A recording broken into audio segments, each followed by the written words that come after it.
What ended the Gilded Age?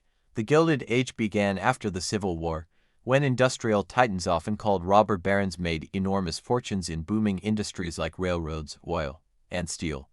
The term Gilded Age, coined by Mark Twain, hinted at the era's glittering surface and deep-rooted corruption beneath. As grand estates like the Breakers in Newport rose, so did public anger over extreme inequality.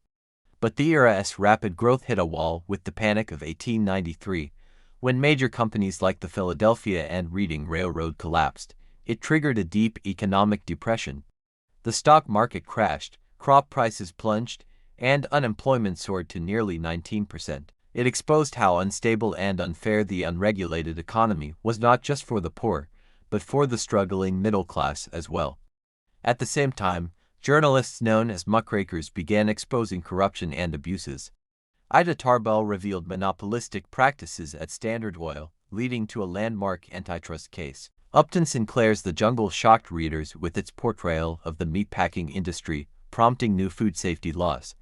Political cartoons and exposes helped turn public opinion against unchecked corporate power. Populists, especially farmers, also pushed back.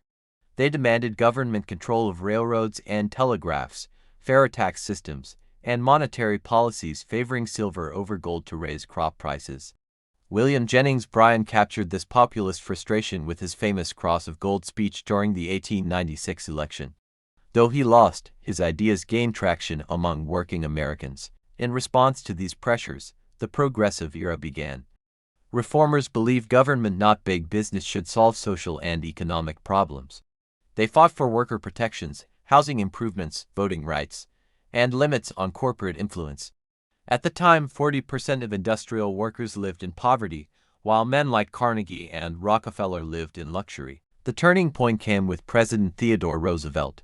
After McKinley's assassination in 1901, Roosevelt brought progressive ideals into the White House, known for his toughness and independence. He took on monopolies, brokered labor disputes, and pushed for major reforms, including the Pure Food and Drug Act and the conservation of national lands. The Gilded Age left America wealthier and more powerful, but that wealth was concentrated in a few hands.